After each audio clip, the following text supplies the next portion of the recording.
Бақыт деген не өзі? Бақыт деген не өзі деп бастады топ таласты. Бірі оны үйден іздеп, бірі қырдан арасты.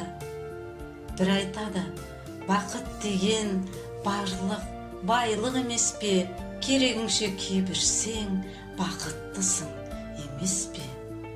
Бір айтады, жоқ, бақыт деген қолың жетпес мансап қой, егер жүрсең жұрттан ерек, соның өзі жақсат қой.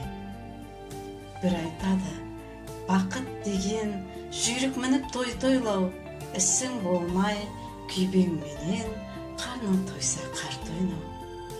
Бір айтады, бақыт деген адал жар мен перзент қой, ынтымаққа арыз келген, ол да соған ермек қой.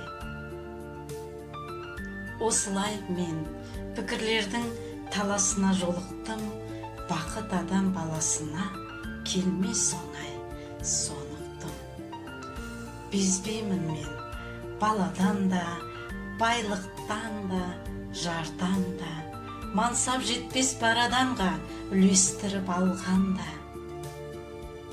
Үміт үзбей іздейді олар, таңдап сол бір жақұтты, оны алыстан іздемегін, жүректен тап бақыт.